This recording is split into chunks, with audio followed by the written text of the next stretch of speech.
Got the stream up a couple minutes late tonight.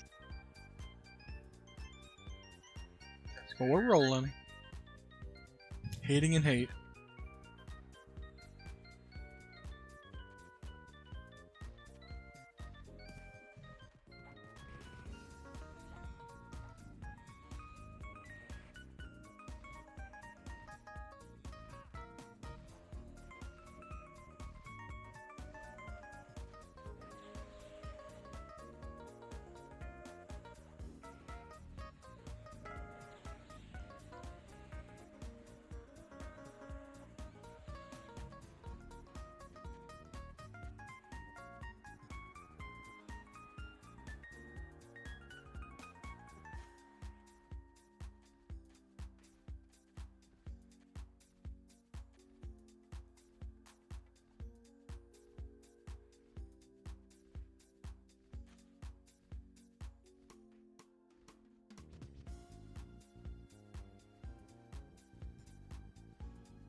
Hello, creeps and lurks.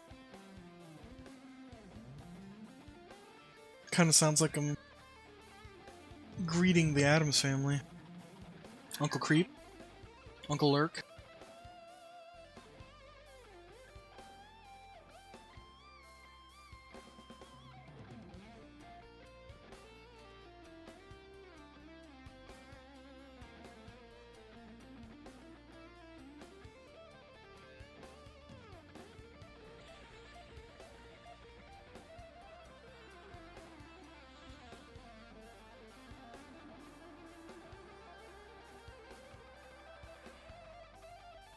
You don't think you can pull off your own Gomez?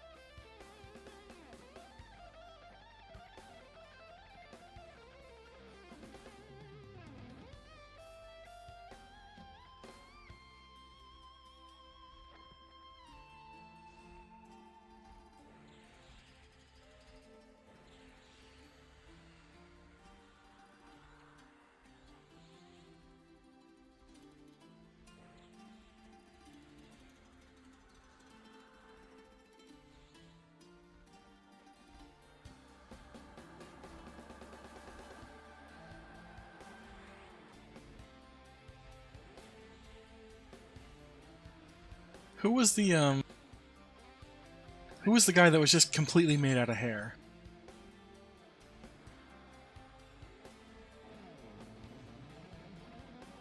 He wore like a top hat, and he was just nothing but hair. I thought... Yeah, okay, it was Cousin It, yeah. I was confusing It and Thing. I was like, it can't be Cousin It, because It is the hand, but no, that's Thing.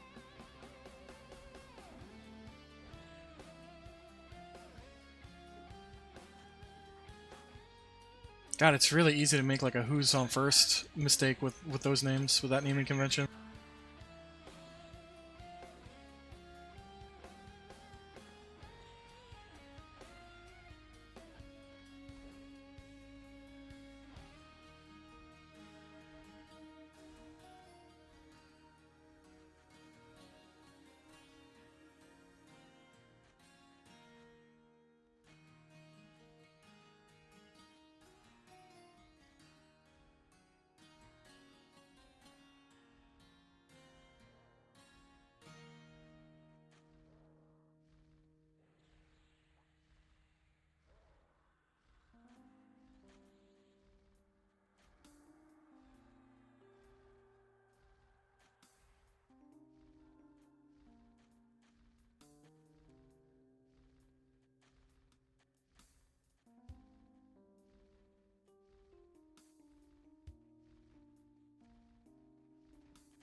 I am tired tonight, but I gotta wake myself up.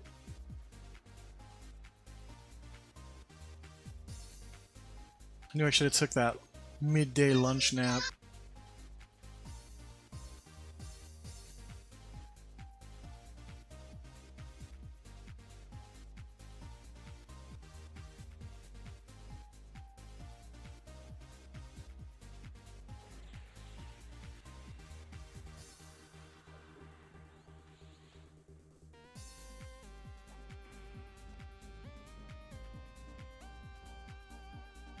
That's the best part about being an adult, is you could do stuff like that and no one questions you.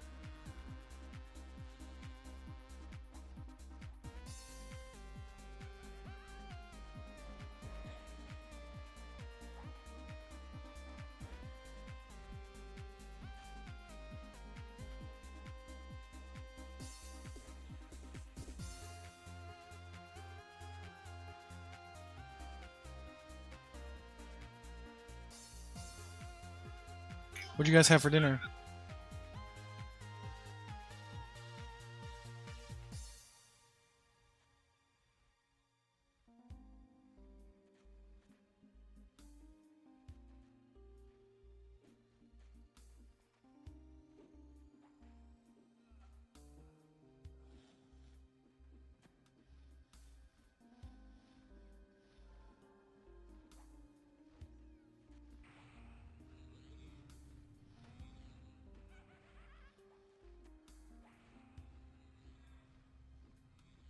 Wife ended up making some chicken.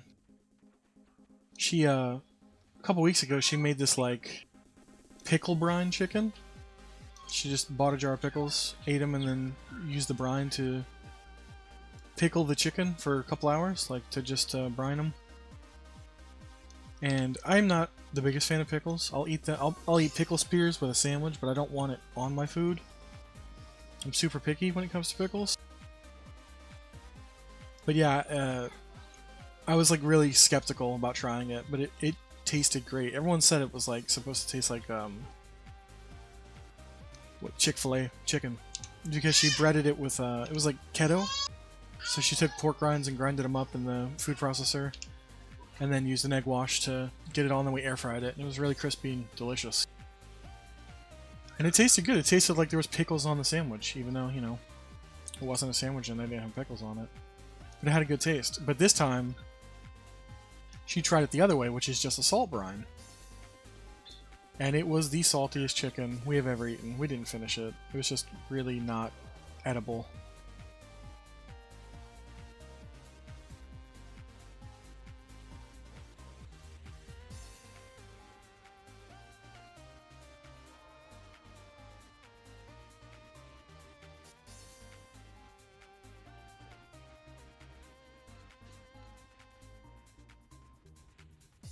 Yeah, I think the pickle juice worked so well because of the vinegar. Straight up salt water penetrates too quickly. Plus, she overbrined it. She had a doctor's appointment and she left it in the brine for like an extra hour or two. It was only supposed to be like a 3-hour brine. But also, even if it was only 3 hours, we still both think that it was just the salt ratio was off. It was really hard to stomach it, but we still managed to. We were both starving because I think the only thing we had today was a very early breakfast at like 8. And she finished that stuff at like 5. So yeah, we were starving. She made some liquid gold with it though, so, you know, I was pretty happy. I just ate as much of that as humanly possible to stay full. Which of course is Velveeta shells and cheese. The poor man's high-end macaroni and cheese. No blue box here. Oh, you know, with her being on keto, she makes a ton of taco salads, and I'm so sick of taco meat. Like I don't want to put it on anything. So the past couple times she's cooked it, I'm just like, nope, you're on the diet. I'm not, even though those roles should be reversed, because I'm a fat ass. I'm gonna get whatever I'm gonna go get the kids Happy Meals, and then I'm gonna hit the drive-thru myself.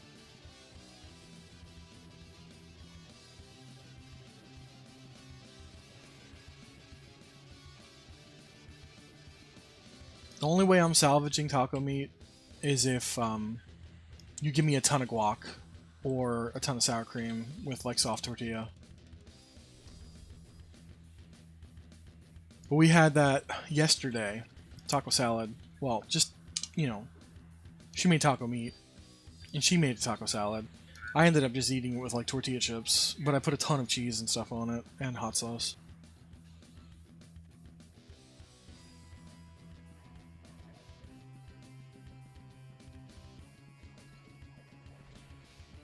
Yeah, we make a ton of pork that way. Slow cooker pork. I think that's all we use our slow cooker for, our big crock pot. But we really should be slow roasting chicken. She's done it a couple times and it's been fantastic. So the last time, one of the last times that she did pork, I ended up she put barbecue sauce on mine, so it was pulled pork. But she didn't use any barbecue sauce because we didn't have any sugar-free sauce for her. So we just had like a bottle of Sweet Baby Ray's, and she put like a very small portion on mine. So I ended up having a couple sandwiches, and they were like, you know, it's whatever. They're not out of the, you know, home runs out of the park or anything like that. But I decided to take some, like late at night, I took some of that pulled pork with the barbecue sauce on it, and I stuck it in tortillas with cheddar cheese, and I made pulled pork quesadillas. Oh my god, those were good. It's amazing what a little bit of texture can do to really enhance a meal. I got that cheese nice and crispy, coming out the sides of that crispy tortilla.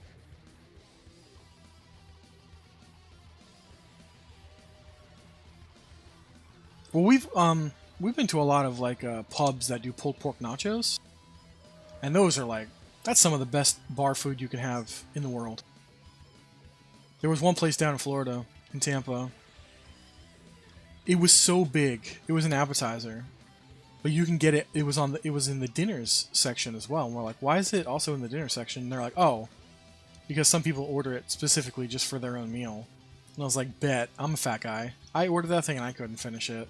So then, like every subsequent visit, I'm like getting this thing and trying to challenge myself to beat it the best way possible.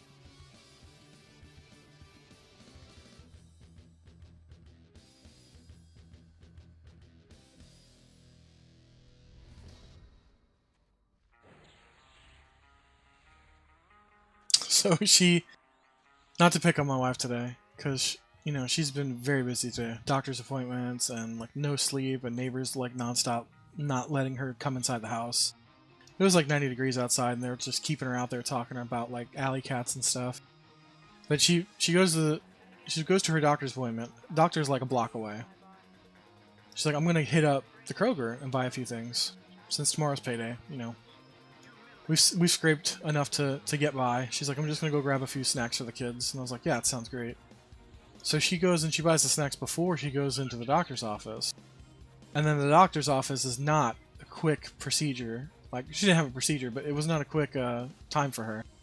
The dude made her wait, even though there was nobody in the waiting room. So her 1 hour appointment turned into like a 3 hour appointment. Anyway, I really like Entenmann's classic double chocolate donuts, like chocolate on the inside, chocolate frosting. She bought me 2 boxes because they were like BOGO or something. She left them in the trunk, dude. I have 2 condensed square blocks of donuts now.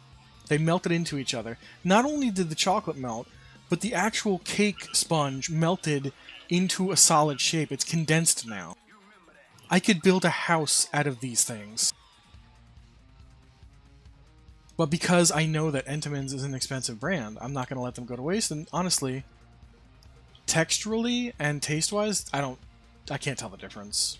Square chunks is no different than circular chunks. But I was just laughing at it, and my kids, you know, both girls were like looking at me, and they're like, "Can I have a donut?" I'm like, "Yeah, sure." Let me open them up. I'm like, "Why is this lopsided?" I'm like, half of the donuts are missing in both of them. Why is that? Then I opened it up and realized that they all melted into the side of the box, and the boxes must have been upright. So half the volume was gone. So we put them in the fridge, right? Because the chocolate was melted. I didn't know that they were all malformed into the edge of the box. But when I took them out of the fridge, they were nice and hard again. So I could have easily popped them out of the mold, you know, the quote-unquote mold, and done something weird with them, like cut them up or frosted them.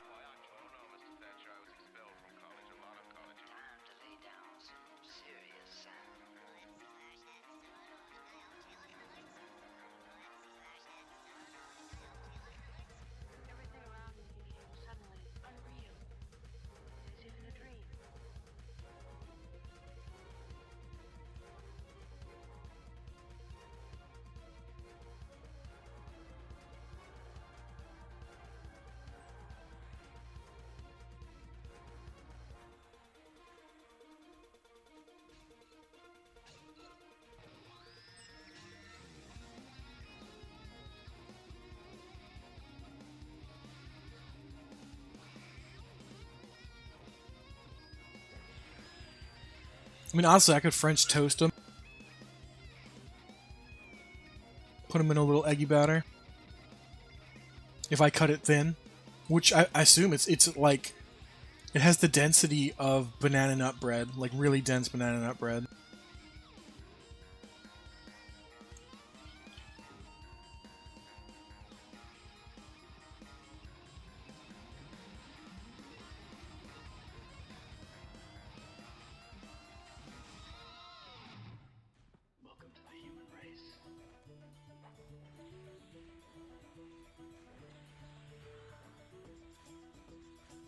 She was laughing about it so hard. She's like, I don't even know if these are edible, but I'm gonna throw them in the fridge and you let me know. I was like, attempts will be made. The only problem I'm having with it now is like I don't know how many actual donuts I'm eating. It's like, do I if I cut a fourth slice out of the loaf, is it how many equivalent donuts am I actually eating? And this is not milk friendly now anymore. That's what I used to do with the double frosted chocolate. Break it in half, dip it in a cup of milk until it is nearly sopping wet, and then devour, and then go into a food coma.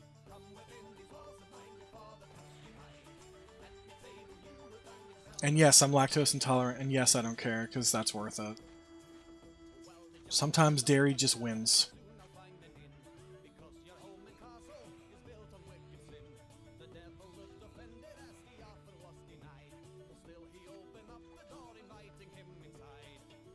Men are different, but at the same time, you know, it's an expensive thing. And it's still the same exact thing. It's just the chemistry changed a little bit.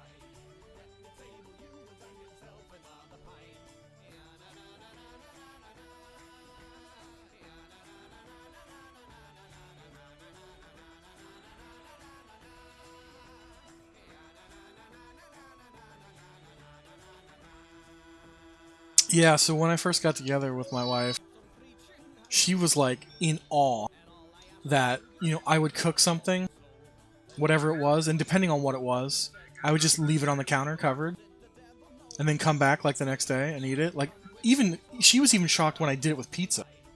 I'm like, are you kidding me? I will eat like 3-day-old pizza as long as it's still in the box on my counter.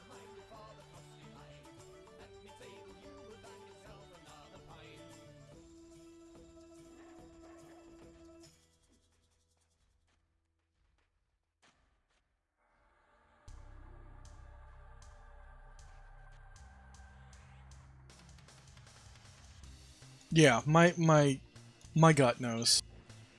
A good sniff, and I know.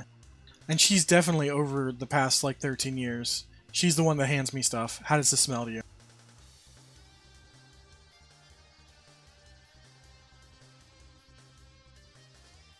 That's the real test. She looks at the expiration date. She used to be such a stickler by the sell by date. Like she would throw stuff out the day before. She's like, can't be too sure. I'm like, that's literally throwing money right in the bin. I'm like, please never do that again in front of me, because it makes me cringe. And now we'll like look at milk that's 2 or 3 days past the sell by date, and she's like, just smell it. I'm like, perfectly fine. Watch. Do you want me to drink it to prove it? Do you want me to be the poison tester? And I do not have an iron stomach, so if I'm trusting it to put it in my body right then and there, then it's not going to make anybody sick on the earth. Like, people with an autoimmune disease could eat it and they'd be fine.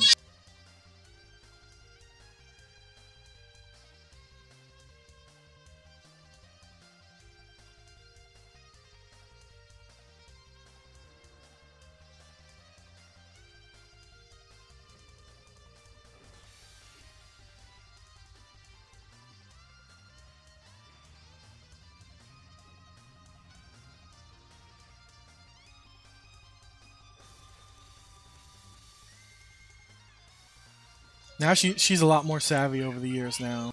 Especially because grocery prices have become so insane. Like, she would never touch the clearance section because it was all close to expired or damn near, like, on the day. But now she peruses that stuff like it's no problem. She bought stuff the other day, like it was like these little they're like segmented snack trays for adults. It has like almonds, and a little piece of cheese, and little pieces of like jerky in it. They're like protein packs, you know, for workouts. Well, they're normally sell for like $3. Well, they were on sale for like 80 cents because it was the day they expired, or the sell by date was that day. And she bought like a whole bag of them. She's like, I love these things. And she's like, almonds don't fucking go bad. But like, you know, a decade ago, she'd be like, that could kill somebody.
Sorry, I had to take a very short AFK. I forgot I had drinks in the freezer.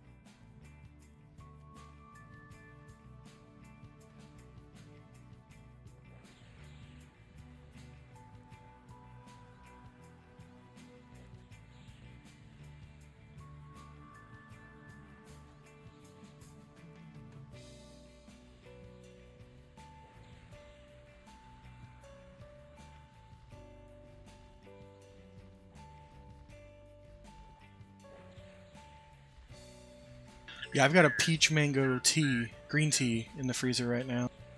It's just from those drink mixes. It's 0 cal. It's like a 64-ounce jug, so it takes a while to get. I like my stuff to nearly be slush. But I also had like a sparkling water in there, like a white grape sparkling water.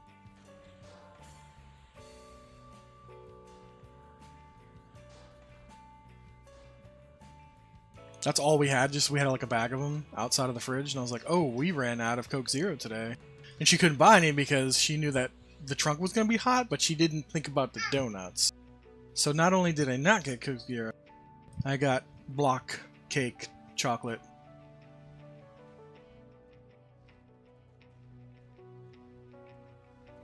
Yeah.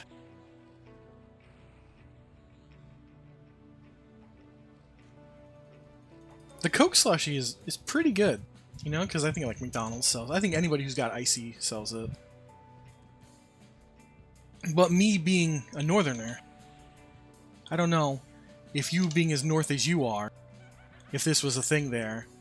But like, yeah, we all grew up on Slurpees and what have you, but we swore our allegiance to Slush Puppy. And when I came down here, I couldn't find one for years. And then when I finally did, I was with my first wife, and I lost my shit. She's like, dude, it's just an icy machine. I was like, first of all, how dare you? Never call a Slush Puppy an icy. Or a Slurpee, God forbid. I'm like, that is pellet ice with straight syrup. It's there's a difference.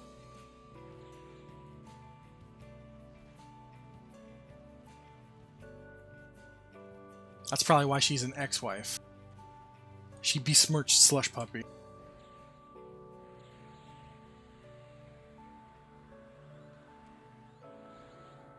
This current one loves Slush Puppy. We found some, and she's like, these are good. Well, then again, she's also enlightened because she feels that pellet ice is the best ice on the planet as well. It's not just the best ice by default because all other ice is mediocre. It is a godly ice, given to us by demigods, and all other ice is just human-made garbage. Like seriously, she almost picked a hospital to have our first baby at because it had pellet ice. And she wasn't the first woman to even bring that up at that hospital. The nurses told her and they all started, you know, a gaggle of geese. Crushed is not pellet though, man. But Crush is awesome as well. Especially for like if you want to chill a Snapple or something. God, I don't know why I said Snapple. But, you know, non-carbonated juices and stuff in chipped ice, primo. That's like glacial runoff drinking, especially if it's like 3 a.m. too. And it just feels better than anything you could possibly do.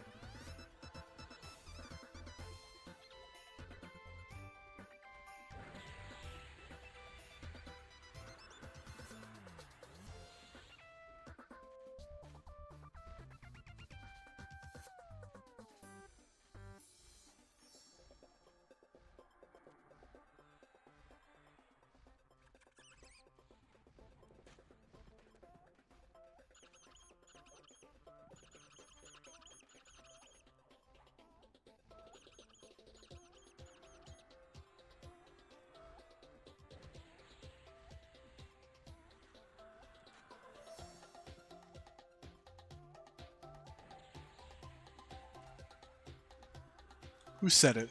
Woody Harrelson in that zombie movie. What was that? Zombieland. Enjoy the little things.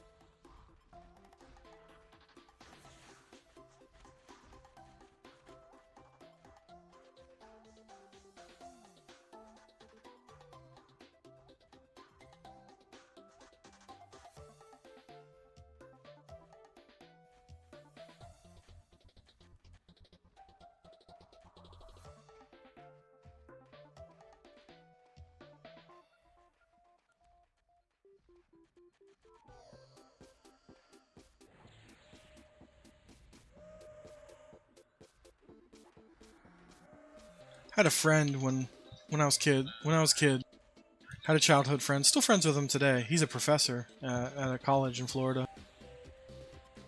Really smart guy. But we grew up poor, him and I. Very, very poor. Something that he taught me, right? As kids who like latchkey kids, we're just kind of left to our own devices. And as long as you don't break anything or cause a ruckus, your parents didn't care when they got home from work. They were exhausted. You know, as long as you're a good kid, you pretty much get to live your life as a mini adult. Well, you know, it was always a challenge for him and I and kids like us to fend for ourselves when it came to food. Because depending on your parents' schedule, you know, they may come home at 10 o'clock at night. You gotta eat when you come out of school, you know? So, he taught me this trick, and it still sticks with me today as one of my favorite comfort foods. And it's so simple. Just red nacho cheese Doritos, and then you take a couple of Kraft Singles processed cheese, and you break it into crumbles, and you layer it in between all the chips. You lift one chip, you throw a couple crumbles under there, to where it's spread out very, very evenly. Toss it in the microwave, 30 seconds to a minute. It's like eating cheese plastic, but it's just such a comfort thing for me.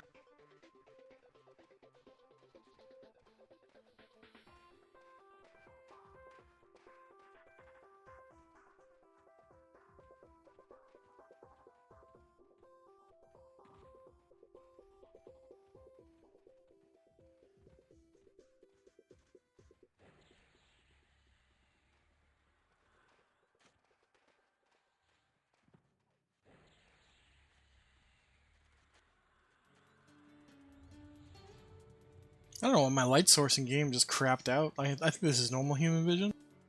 There we go. But I kept the infravision up as a human. I don't know what the hell was going on.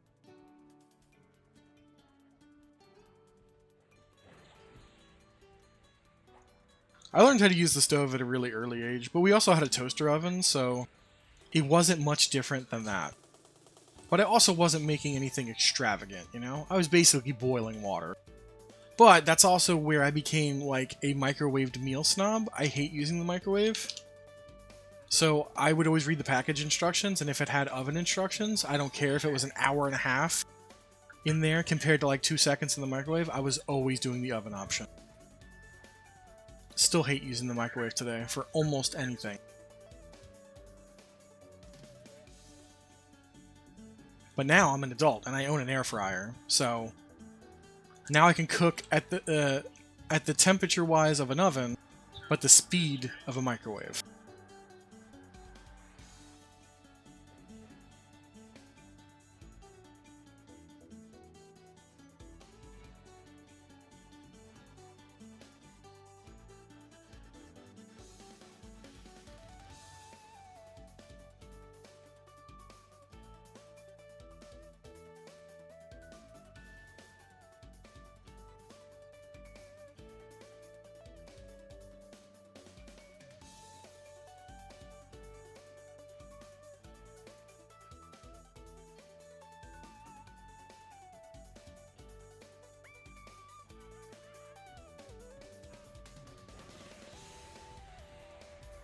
So in my family dynamic,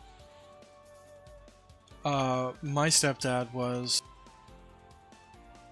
disabled and honorably discharged from the army or the Marines. I think it was just the army.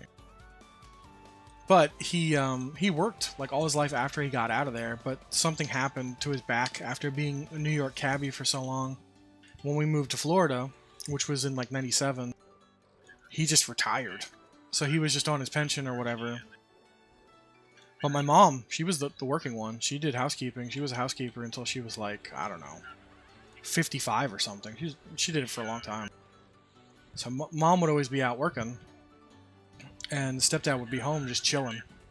But he was very hands off, you know.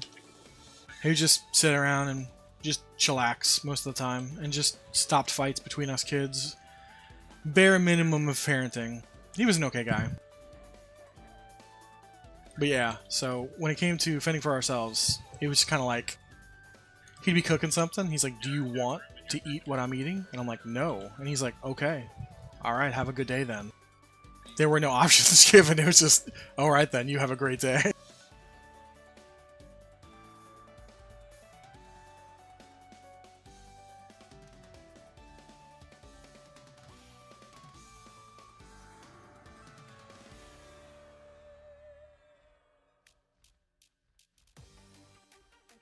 Well, that does sound pretty good and elaborate for a kid snack.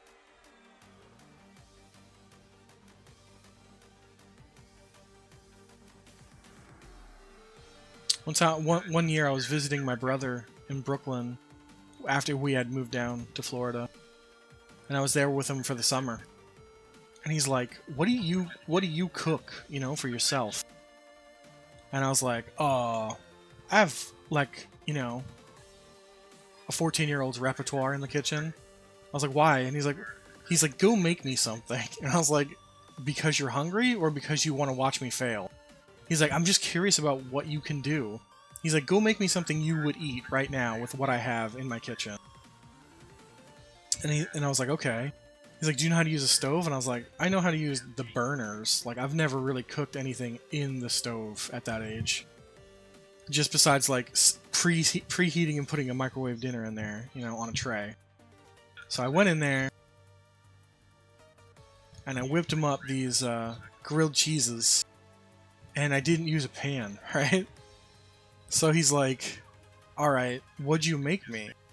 So he had mozzarella sticks and sliced cheddar, like singles, like Sargento type deal, like pre-processed.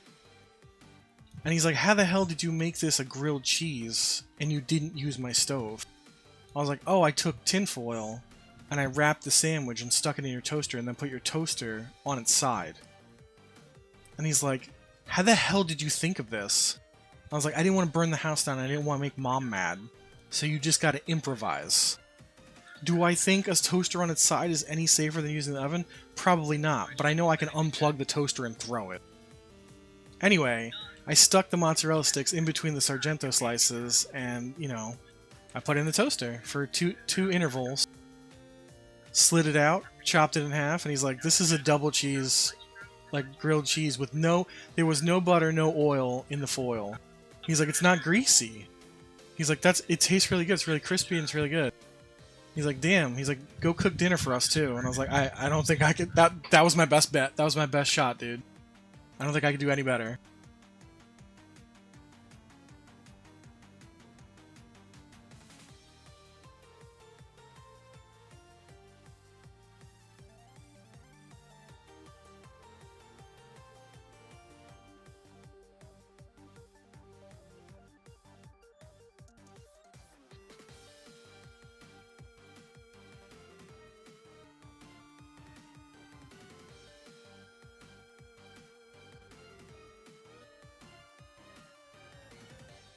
Yeah, it is what you make it. It's out of desperation, man.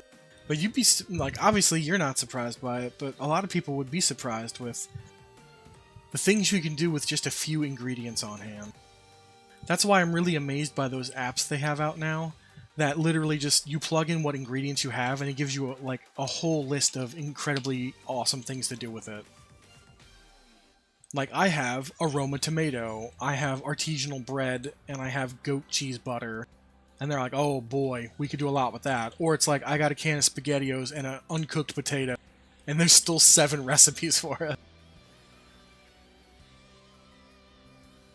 Just freaking amazing, man.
Yeah, he is.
I love when our rangers get some love, man. We just got another Shattered Emerald.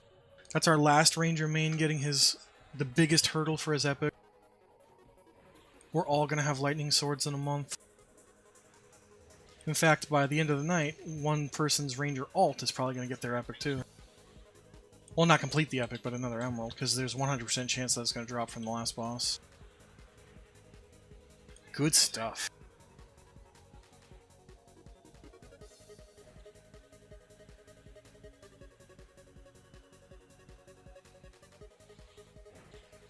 Espers. I always liked how they made them that like really known and powerful in 6.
Well, welcome back from the ad break, guys.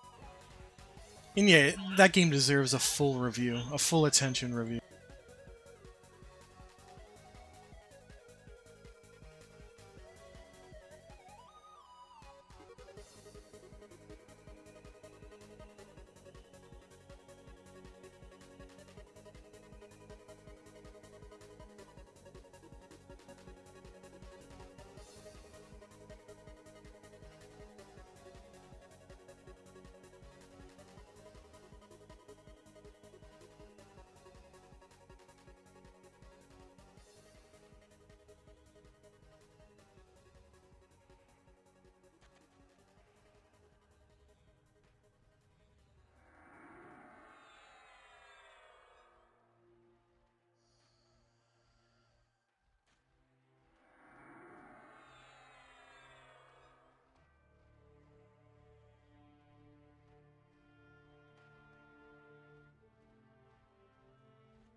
The joke I like to say when it comes to Final Fantasy is my favorite numbered Final Fantasy is Tactics.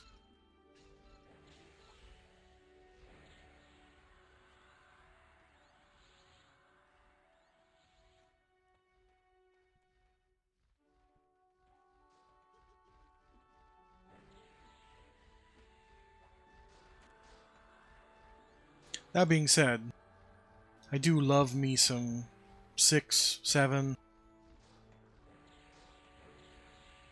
I enjoyed 3, the remake.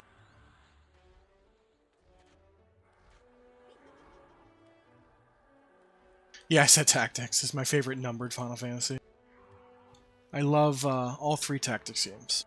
I know a lot of people don't like the GBA and the DS ones, but I think people really don't forgive 2 and 3 for having started out like kids having snowball fight. But it's honestly deeper than Tactics. You have a whole thing going on there, cerebral, You have the disabled kid who built this world because he got a taste of Magica. Because his life sucked. His dad was a drunk, his mom was sick, terminally ill, he was disabled. He was given his wish, and it's really deep on so many levels. It doesn't matter if it started with a kid's snowball fight. And then you have like actual Tactics, like the OG FFT. Huge political struggle, warring factions, two dudes who grew up with each other who are now on opposing sides. The quintessential story.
I'll be back in about 30 seconds.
Backy back.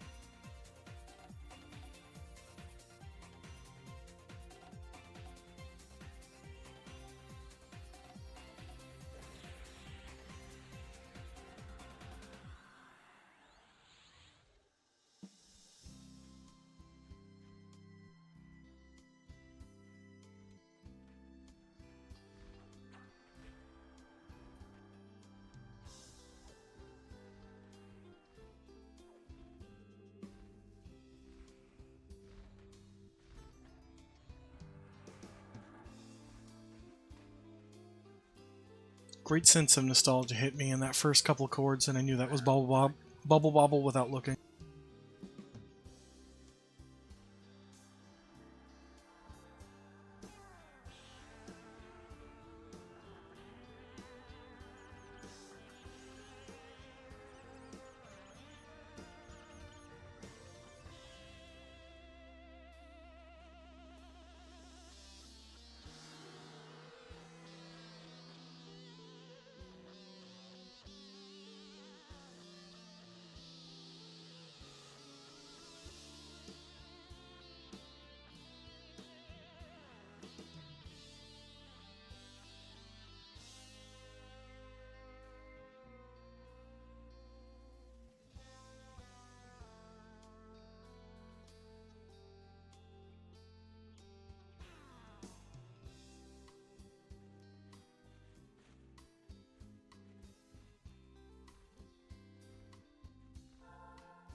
You remember Bust a Move? It had like the Bubble Bobble dudes, but you had to like shoot the bubbles instead. and it was like Tetris, but like all diagonally and crap. That was one of those arcade games that I was pretty decent at.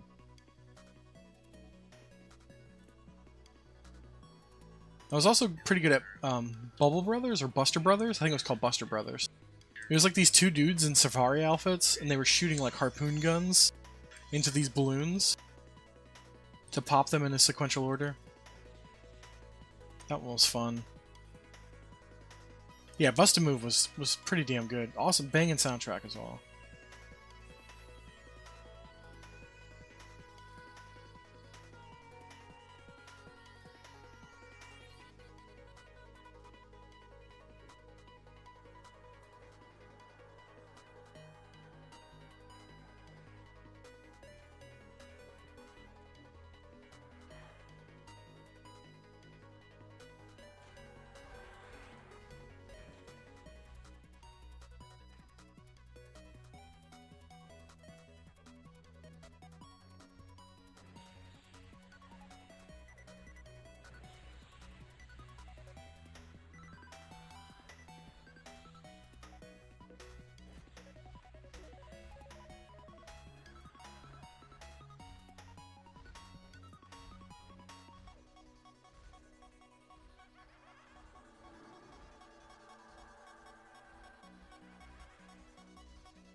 No, I haven't played Tetris 2.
That's awesome. Yeah, I never heard of it. That's really cool.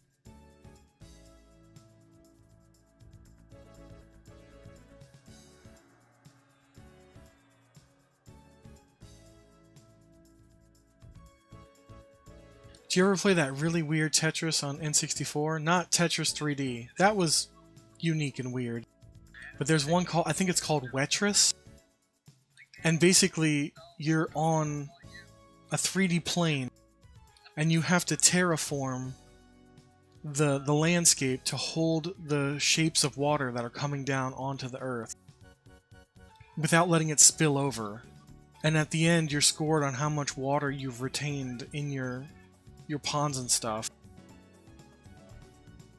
And you have to do it, you have to shape out you have to terraform the shapes just like normal Tetris shapes. So you have like the triangle or you have the T shape coming down or the long bar coming down, and you've got to dent the earth down to catch that bar of water, because if any of it spills out, you lose your overall percentage.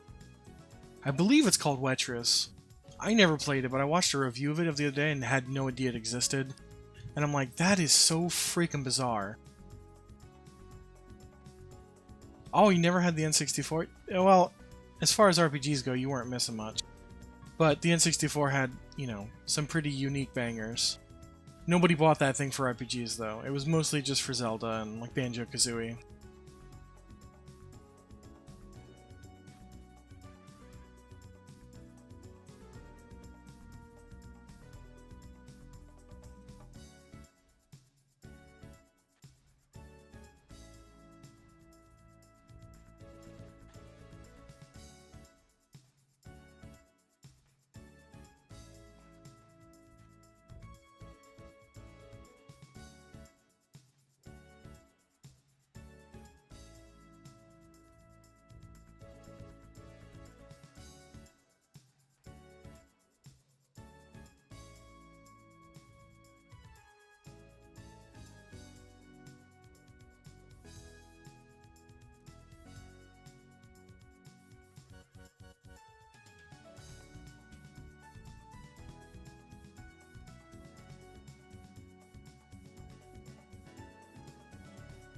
Looks like Micro's doing good. I think he's on the last encounter in his raid.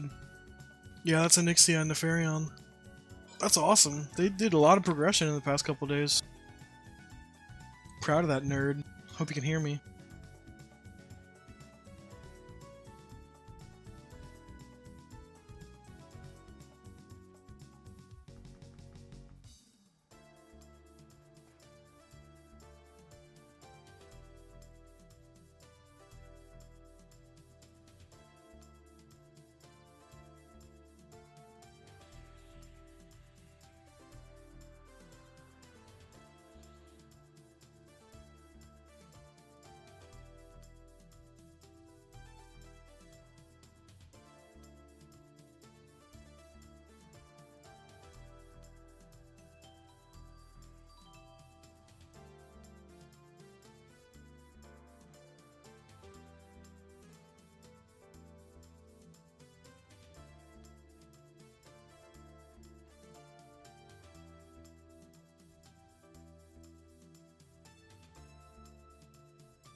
I got my first PC when I was 14 or 15.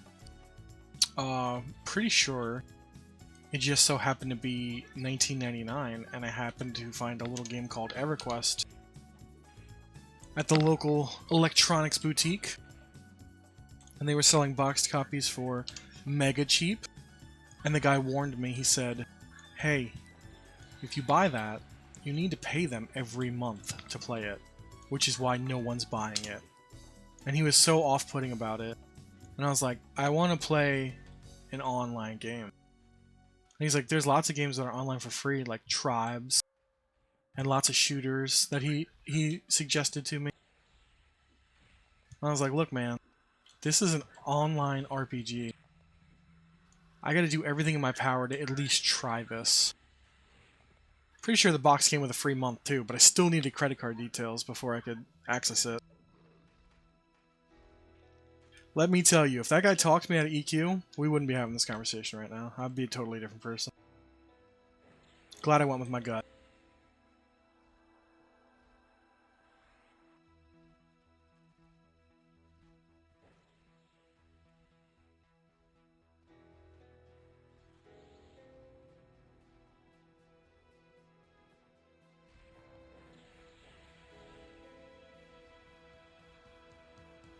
growing up, I was playing my eldest brother's systems. He gave me access to that stuff. It was within his discretion. So for the most part, I got indoctrinated into the NES from like the year I was born in '85 until about 1990. Then in what, like 91, 92, something like that, we got SNES. Him and my brother each got one. Him and the middle brother and my eldest brother, they each got one. One for the bedroom where they shared, and then one for the living room so that they didn't have to fight over it. I think that's the same year I asked for a Game Boy. Did not get it. I got like socks or something. But yeah, they each got an SNES, and at that point, my eldest brother was like, "You can play the NES whenever you want, for as long as you want, but it stays in my room." And I was like, "All right, bet. That sounds awesome." That's where I cut my teeth, man. I really just went all out on his entire catalog of games: Paperboy, RC Pro-Am, Excite Bike, Mike Tyson's Punch-Out, the original Zelda, which I was absolutely fascinated with, but it was too cryptic for me to really get a grip on it. I would just walk into whatever dungeon I could find. I remember buying the candle from the store after farming, like screen splitting, farming rupees until I had enough, and then I tried to burn literally every surface in that game. And then I found the secret entrance to level 7, and I was like, I don't think I'm supposed to be here yet. I was in there with like 3 hearts.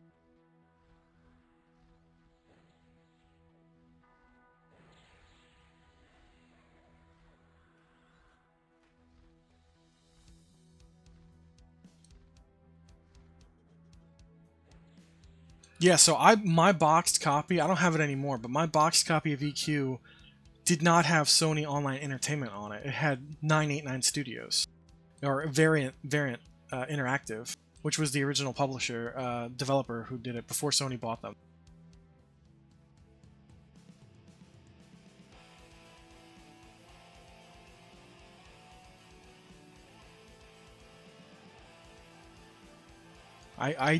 I fought and scraped.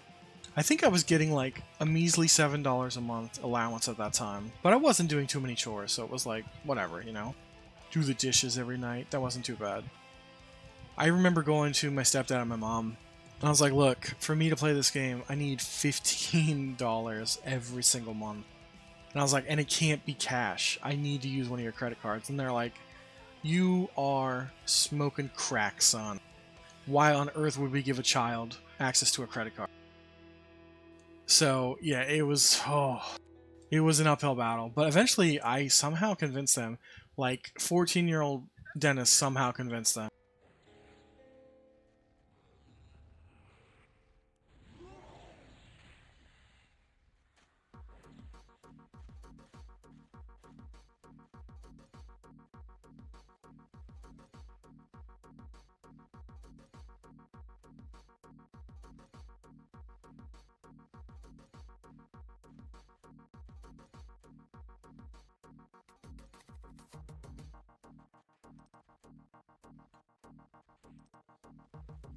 So after convincing them, I had them. So it was a twofold thing. I had them increase my allowance more than double, from 7 to 15. And I told them, like, I don't want any money. You can you can tell me whatever to do, I'll do it. So I went from just like doing the dishes and keeping my room clean to like doing the dishes, doing the laundry, washing the cars twice a month, mowing the lawn 4 times a month, checking the mail every day. Like I had to do like literally all the bitch work, trash in and out, cans cleaned, recycling, everything. But they were like, "Yeah, all right, it's worth it now because we basically have slave labor. I don't have to give you any paper money, and if you regret it, it's on you, and we don't feel bad." Joke's on them. I never regretted it. But admittedly, I only played for like 6 months or so in '99 before. That was the same year Phantasy Star Online came out on the Dreamcast. And that was like the last physical thing I asked for. It was like I wanted to be on the forefront of the Dreamcast. And I got my stepdad on board magically because his brother told him that you can do like online gambling on it because it had a built-in browser, you know? You put the browser disk in there and then you can surf the internet. So he's like, I have my own source to the internet now. I don't have to screw up your computer with viruses and stuff. I'll just get on your Dreamcast and do that. But he made me do it because he was like completely computer illiterate, especially if it was like based on the console. So it worked out pretty well. I'd have to do like a few hours of like adult monitoring to make sure that he knows what he's doing on the Dreamcast, and then I got it 99% of the time outside of that. But yeah, that's what ended up happening. Is there was a girl in high school that I was dating, and she was really into EQ, and her dad was like really into it too, like super duper ultimate raider dad. But they were so cool about it. They like hooked me up with items and taught me how to play. It was pretty neat. And then, but that wasn't like, that was a little bit after I had started. I didn't really know what I was doing. I still, you know, up until 2023, I really didn't know what I was doing in EQ.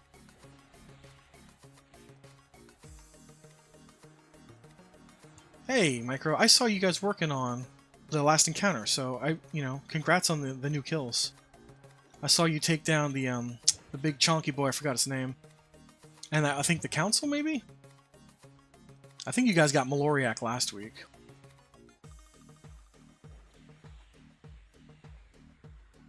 Or maybe it was the Blind Dragon. It was hard to watch while I was doing this raid.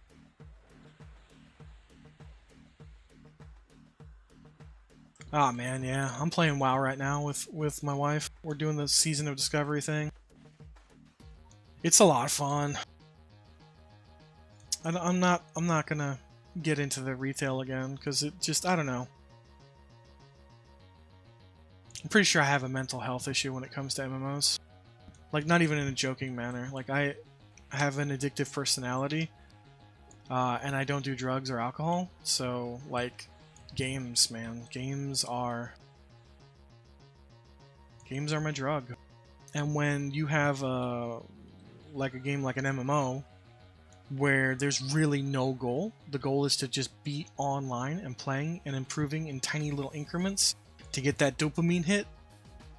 Oh man, it's a fucking rush. Now, unfortunately, like retail WoW, there's no dopamine hit from playing that game unless you're like a tippity top mythic raider that's doing it before anybody else. That's the only way I can see getting pleasure out of that. Otherwise, you're just one of the Joneses, you know? You're doing exactly what everyone else is doing because the game is so freaking easy now. But like, there's like 40 different flavors of WoW.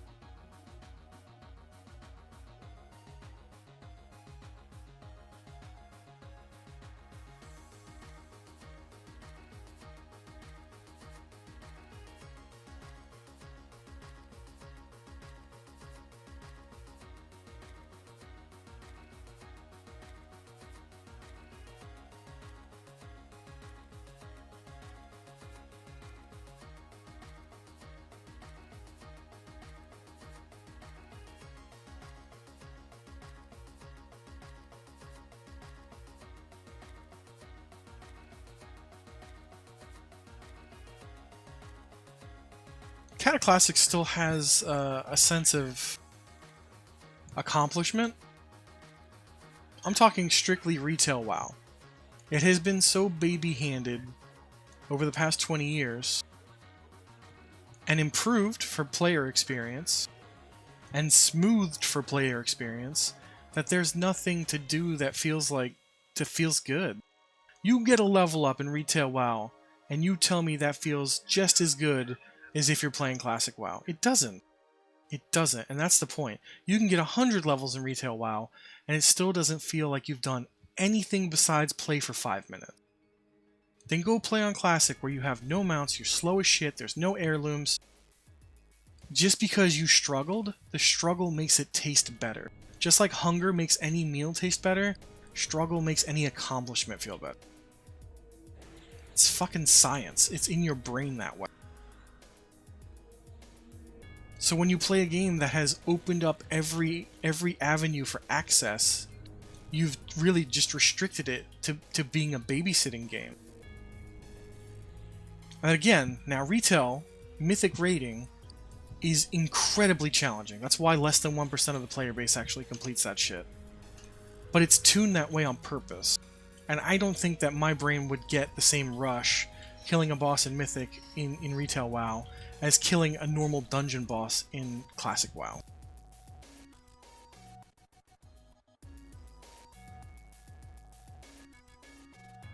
I know that they've restricted the levels in Retail, but I think they're back to level 80 and maybe even 90 in this next expansion. Because they chopped it down to 60 in like Shadowlands, I think. At the very end of Shadowlands. I can't remember when they did the 60 chop. Maybe it was at the end of Battle for Azeroth. The second level squish.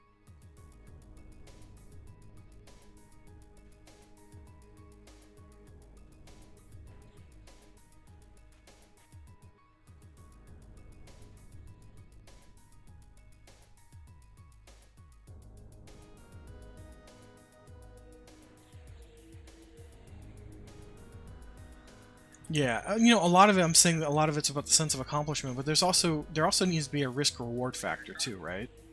So in EQ, Final Fantasy XI, games from back then that were unique experiences, not just copy-paste sandboxes, or not copy-paste sandboxes, but copy-paste roller coaster MMOs, or theme park MMOs, just to try to defeat WoW. But you go back to those sandbox MMOs like Star Wars Galaxies, FF11, you know, where you're making your own endgame. Like, yeah, they probably designed a zone for you to go do that, but you can have a challenge doing anything. And God forbid you lost a level, you died. What if your body rotted with all your items on it that you spent how many months getting? Right? So there needs to be a risk versus reward.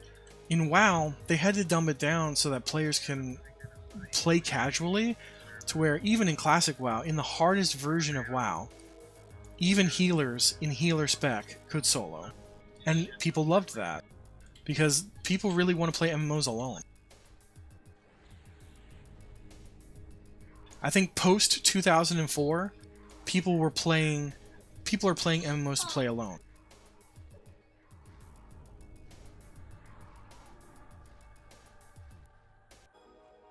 Pre 2004, it was really just about exploration, the journey, all of that.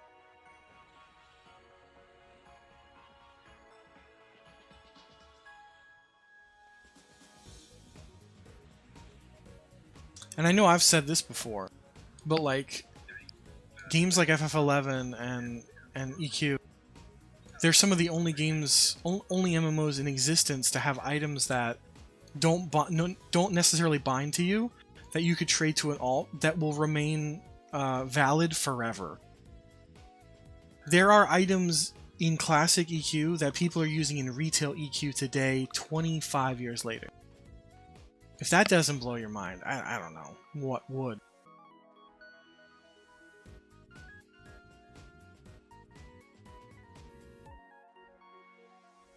I started playing WoW because everybody else started playing WoW. And everyone didn't, you know, the EQ craze had worn off in our group. Bob bought WoW, everyone saw it day one and was playing it within the first week. I hated the lore of Warcraft, I hate RTS games. But then you force feed me it for so long, and call it whatever you want, Stockholm Syndrome, or just the realization that the story was good if you looked for it. And I love the lore of Warcraft. I couldn't tell you shit about the lore in EQ, because it's even less here than it is in that. Yeah, I agree with you 100%. I would have loved a Diablo MMO more. And not Diablo 4.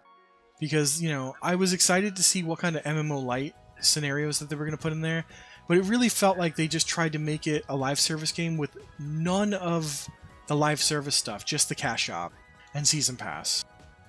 It was just a huge cash grab, and it's great if they're going to try to make D4 good now, but they're already trying to sell me an expansion for a game that I fucking paid $100 for. 200 because I bought a copy for my wife. And, you know, that was the $100 was upfront box cost. Then they wanted more money out of me for a season pass, and then they wanted more money out of me for good skins that should have already been in the fucking game. D4's story was excellent. And I think that was the biggest problem because it reviewed so well. Everyone was like, this game is going to be so good. But it was just the leveling, 1 to 60, right? Or 1 to 50. You did that, and then the gameplay loop started. But these are the people that invented this particular gameplay loop. How do you fuck that up? And they managed to do it 2 times in a row. They did it with Diablo 3, and it took them like 5 years to fix it. And they did it with D4, and I don't care how long it takes them to fix it, because Path of Exile 2 looks 200% better. They are going to get stomped again this generation when it comes to, Diablo-style looters. It's ironic that we're calling it Diablo-style looters because they can't even make a Diablo-style looter, and they have the rights to Diablo.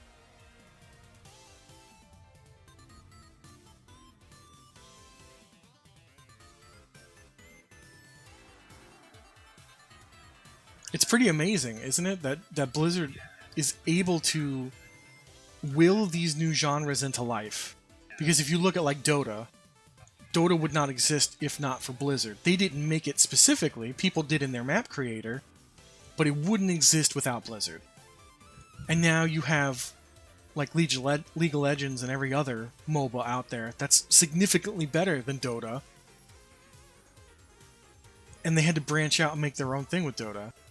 And it's not, you don't call them Dotas, you call them MOBAs now. Is that ever going to happen to Diablo where we just don't call them Diablo clones? What are we going to call them?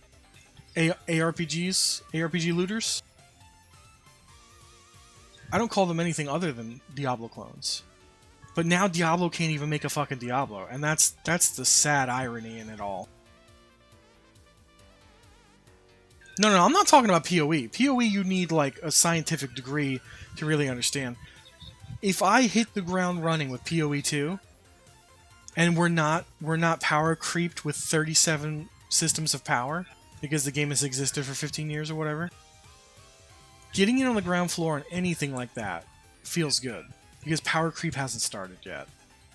I saw some of the preview videos for PoE that they've been pumping out, for PoE 2 that they've been pumping out.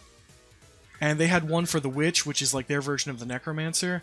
And oh my goodness, in just a 5-minute presentation, it was already like so many more layers deep than D4. It just looked so good. And they explained it really well as well. There wasn't a lot of mystery to it.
Well, from what I can see, and I've not done a ton of research on the 2 titles, PoE 1 and PoE 2 are going to be completely different, because PoE 1 is all about their intricate systems, their very deep systems, and it's all about building your character over, 10 years of character progression systems, the power creep, and learning how to do that all.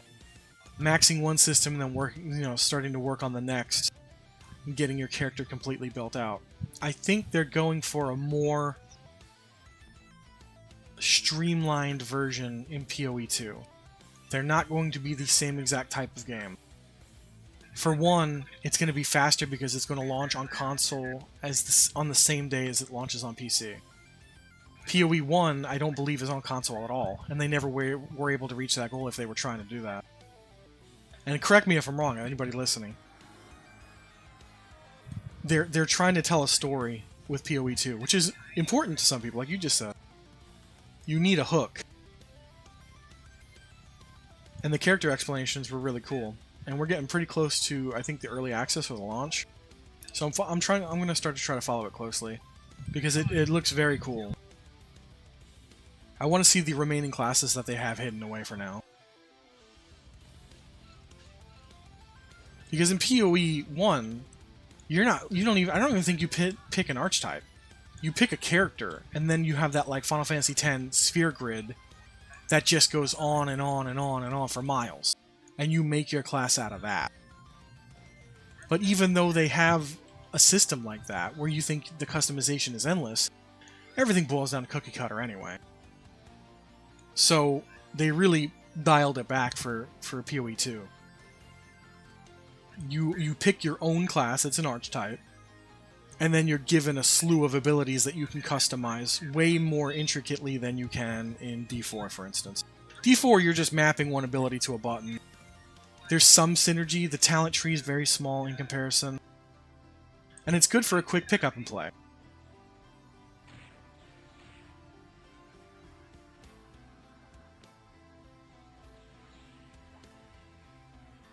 I think, yeah, the distinction between, like, we just need to separate PoE 1 from PoE 2, because PoE 1 would not be for me. I tried it back when it launched, I didn't like it, and then I heard enough about it to know that I wouldn't get into it because it's just too intricate for me. But this seems to be something different. So I hope it stays that way. And I hope it's good. But it's certainly not something I'm buying day one. Kind of burnt on buying any type of live service game on day one.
I am not talking to you guys. No, I'm having to look at Pokemon with my daughter at 11:30 at night because she won't go to bed.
That's pretty cool that they're doing that.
Why is like pseudo ska playing from an Elder Scrolls song?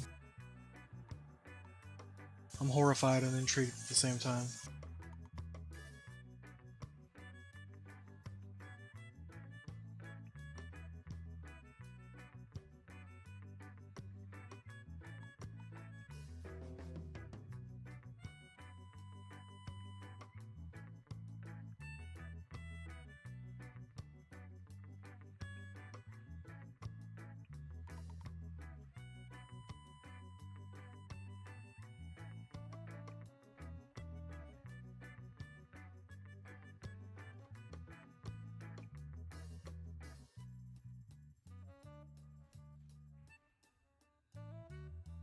That's my brand, dude.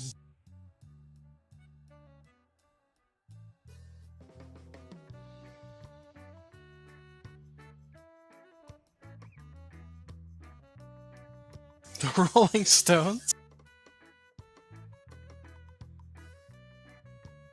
It's not very ska.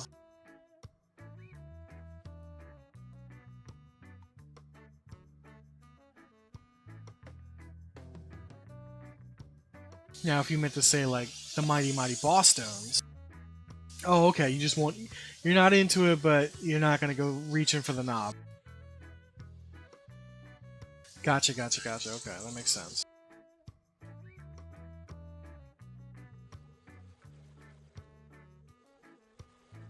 Oh, I gotta take the second DT here. Bogus.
Just doing what a ranger does best.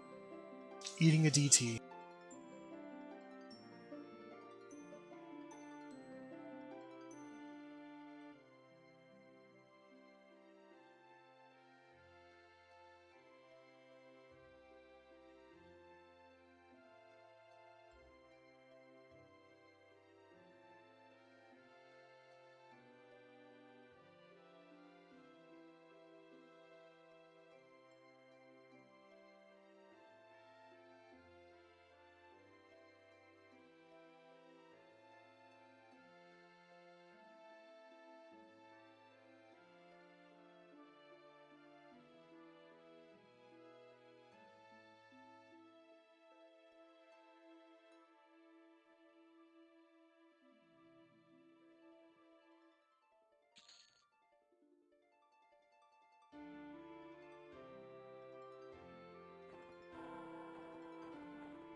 Never been a big fan of Sublime.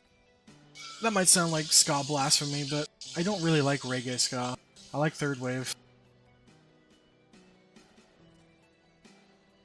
I want punk.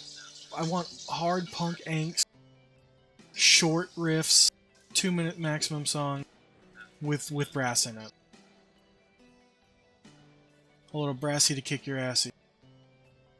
Throw a horn into any punk band, and that's the kind of ska I dig.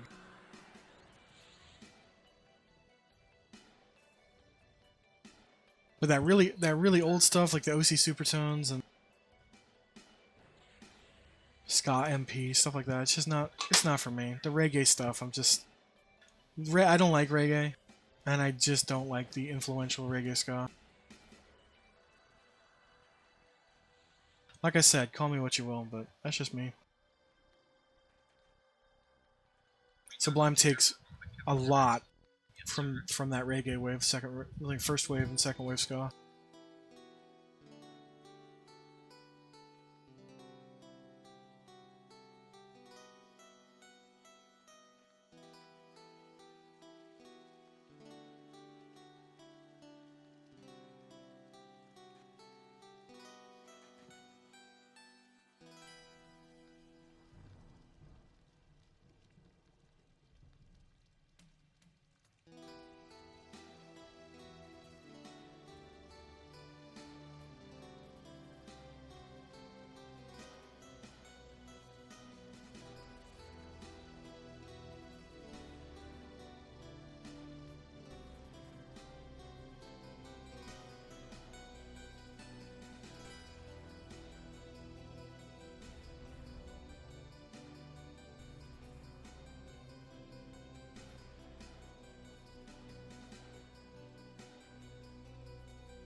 I'll check it in a minute.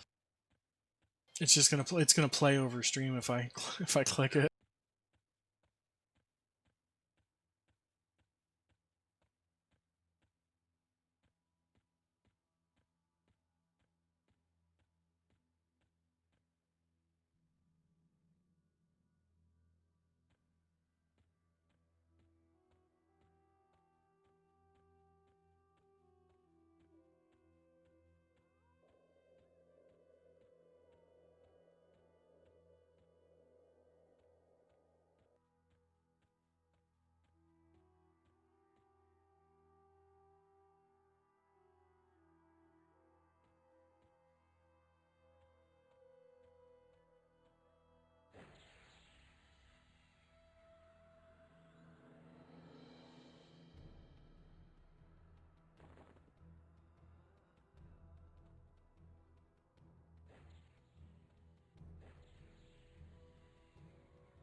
If you couldn't tell, we're done with the Plane of Hate. We're gonna do a general fight for another Rogue Epic. This will be like our 9th.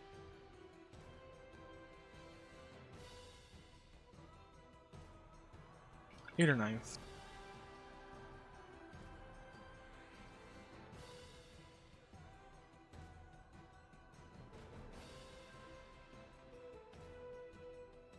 But this is for a new rogue.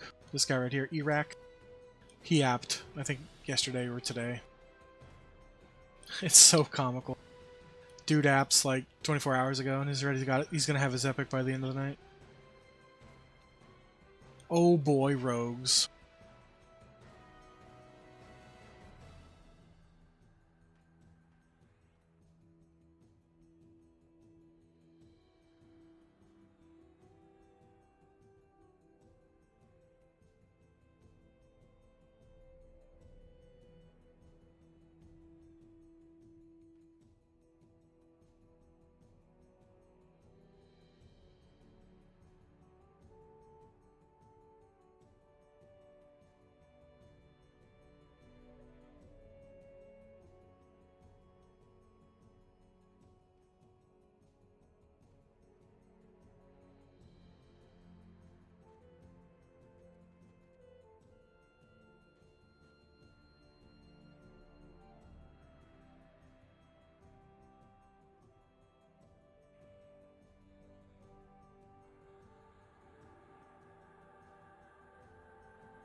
It's weird how the game looks fine on stream when this game looks fine on stream, but then SOD looks like total ass.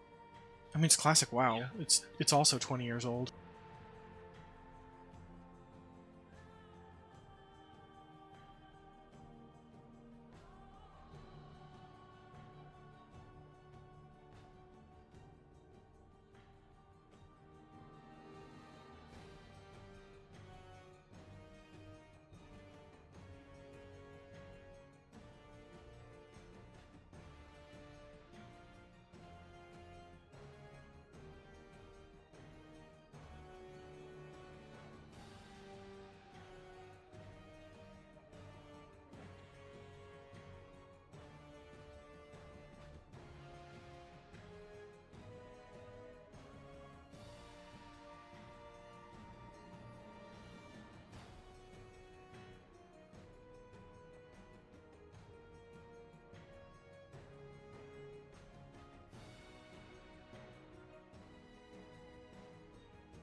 interdimensional romance.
してください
This general's taking a while to get going here.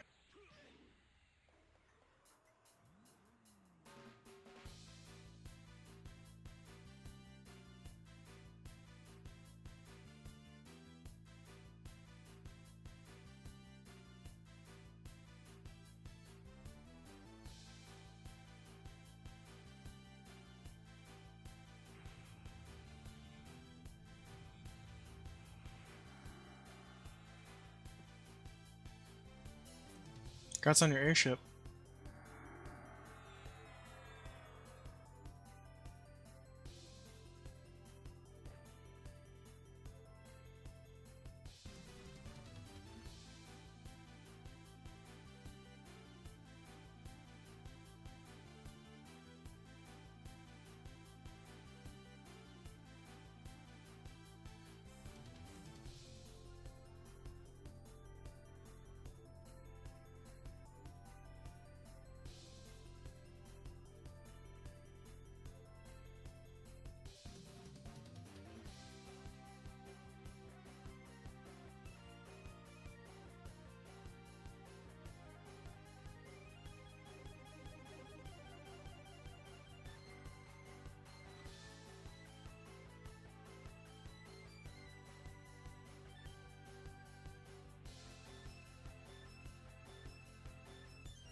Got another guild out here farming a little bit. Farming one of the mobs from the pack that we need to pull from. But somebody had spawned this boss prior and failed, and that's why they're out here doing that. So, we're kind of trying to decipher where they're going here. They can't kill the raid mob. There's only like 3 people from Project Faceless. But they're farming one of the mobs out of that pack that can drop some pretty good gear. Which is fine. It's not the one we're after.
Yeah, we're not trying to train on anybody, and they're not trying to do it on us. But we're right on the zone line. This way, if shit goes sideways, we can all escape. Just run right into the Halfling City. Sucks to be the evil races, though, but if they're just inside, they're fine.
Yeah, you're lucky you played a caster and you could actually pour it out.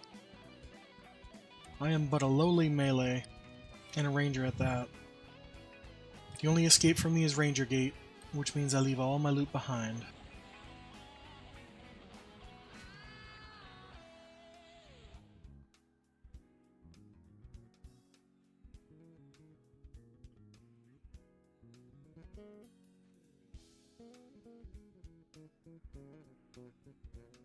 Oh, I have magic, I'm just not a caster. I don't get gate, I don't get bind.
These things always take so long, man. It's like a 1-minute fight.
Friggin' buffs are gonna fade, man. It's ridiculous.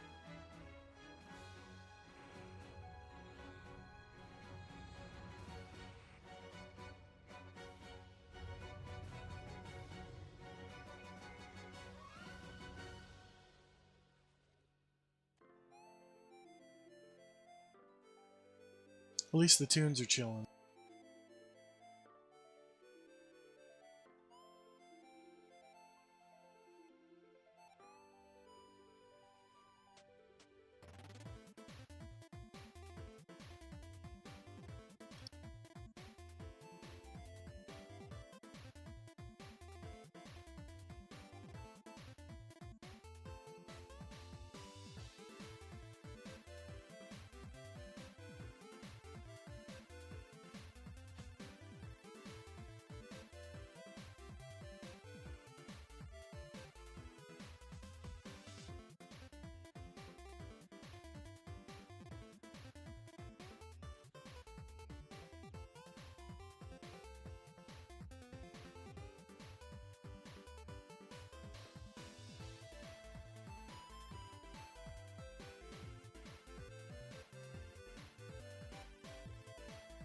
So you love Frankenstein food and Frankenstein just nights of putting weird stuff together.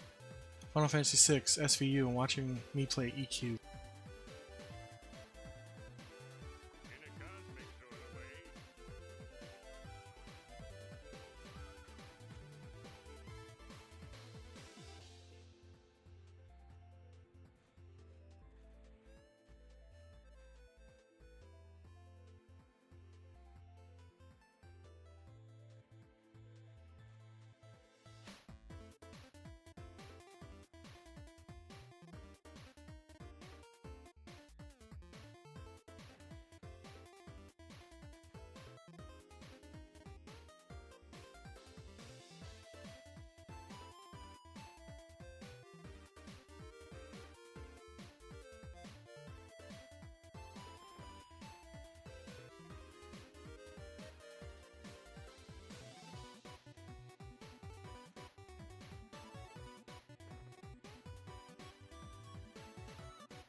I hear that, man.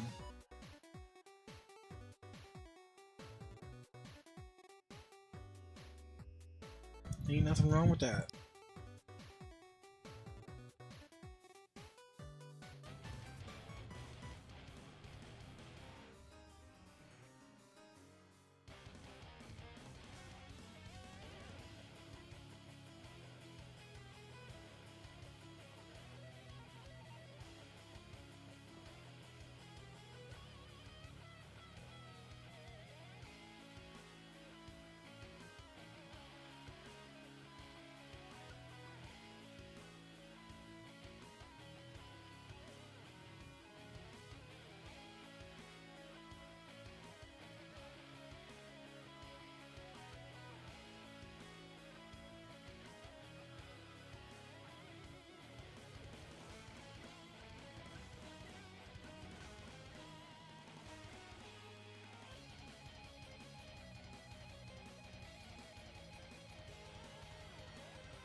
Welcome back from the ad break.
Oof, had to zone it.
What's Walter's last name?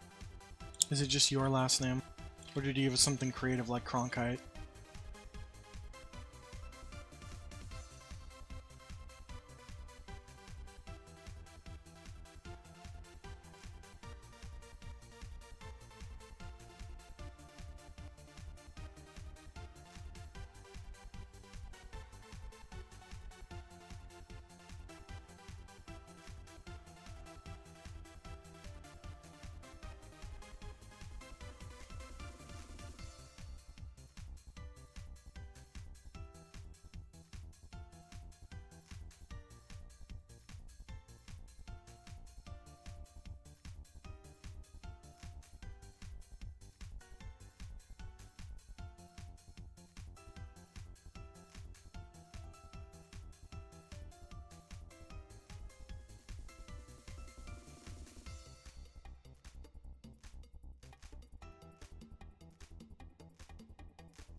Hopefully the second setup doesn't take as long as the first. That was way too much prep time for a wipe like that.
Yeah, this is a good remix.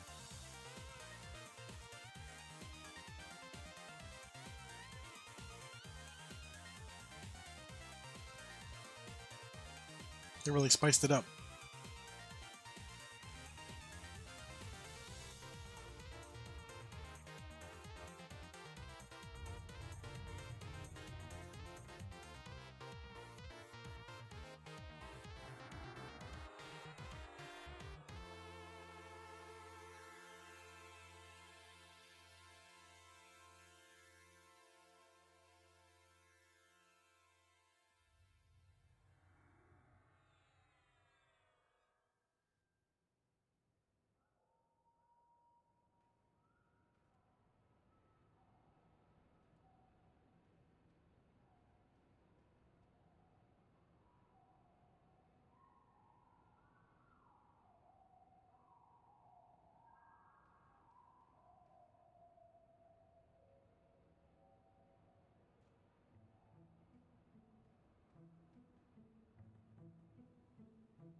Little goblin looks like I'm talking a bunch off of mic, but I'm just eating pistachios.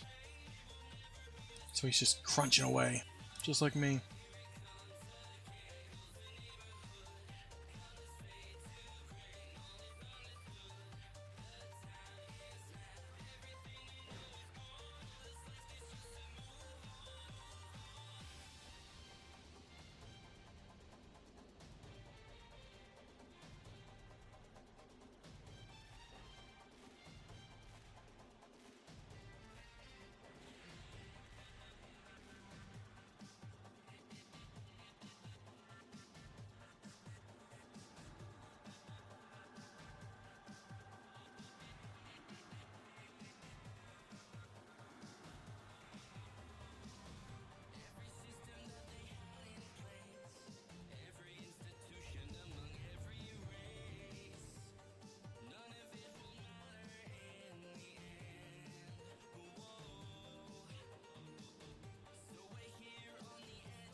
edge of life. The last 10 seconds till we're proven right. We'll blow away everything that's come before.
Dude, this music is so 90s hard drum.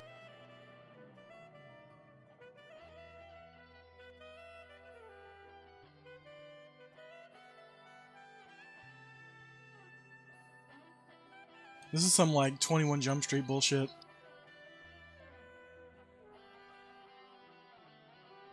And what's even worse is that it's an LOZ mix. It's Legend of Zelda. Link's Awakening, Threshold of a Dream? No. This ain't it, fam. This is gross.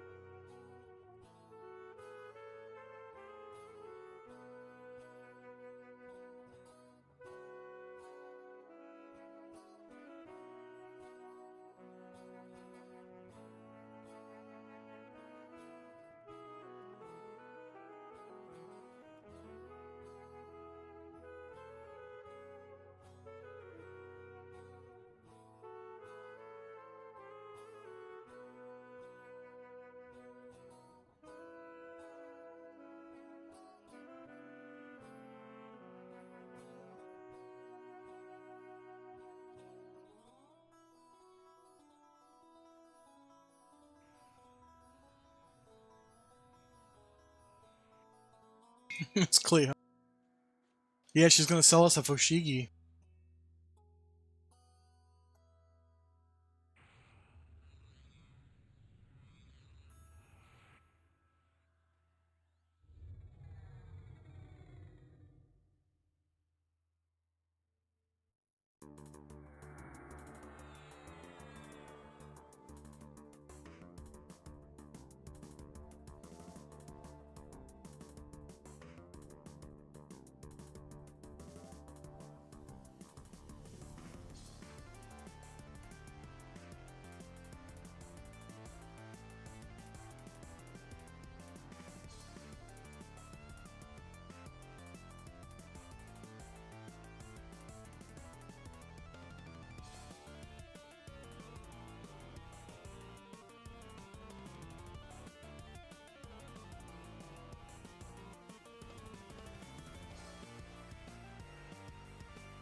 LOL. Abjuration 187. The Life of a Ranger.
Some funky tracks, man.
I wish they still did a lot of the food and items that we liked when in the 90s and late 80s and stuff.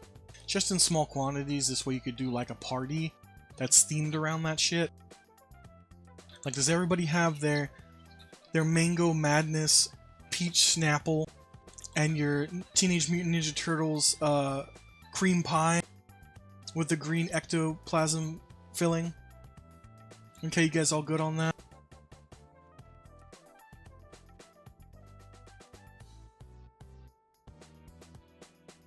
Now we're gonna have some alcoholic ecto cooler.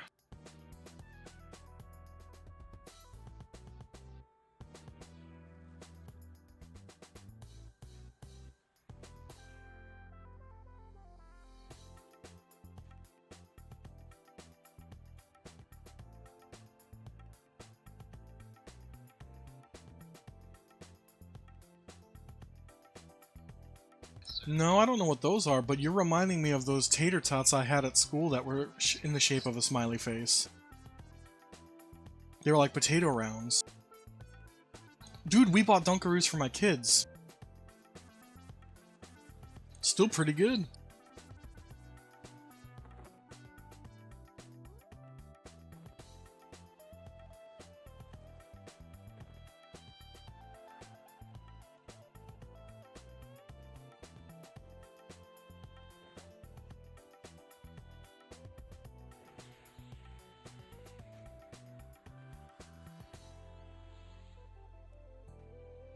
Smiley potatoes. That's exactly what they were. I've not seen those in the stores, but let me know with those and those peanut butter sandwiches. Let me know. We'll buy it. We'll buy a case.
Give me that Sobe Life Water.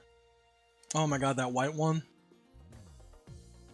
I don't even remember what flavor it was. I just remember I would kill somebody for that white Sobe Life Water.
was going much smoother than the last attempt.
Yeah, your dad was definitely anything within reach while drinking coffee.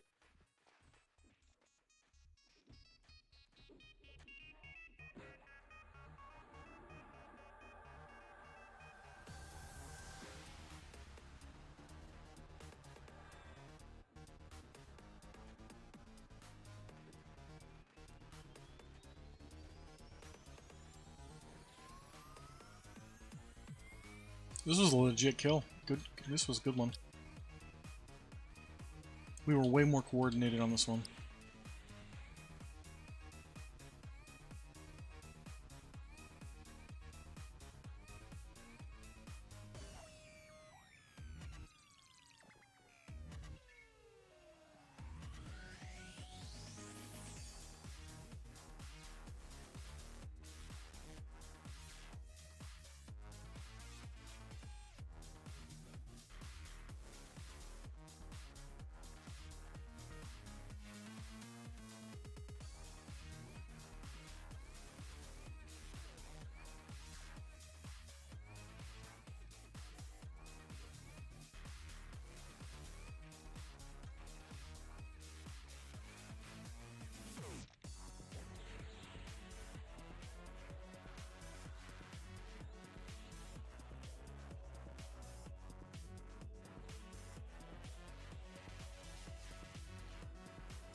Well, I'm glad we got that guy.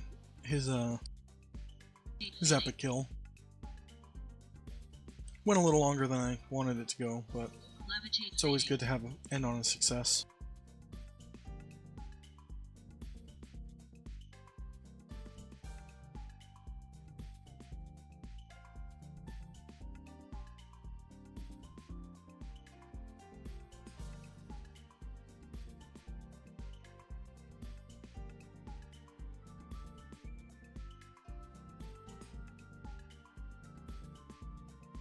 Well, now that that's over, I'm gonna have to end the stream because yeah, I gotta get to bed soon, and we got nothing left to kill.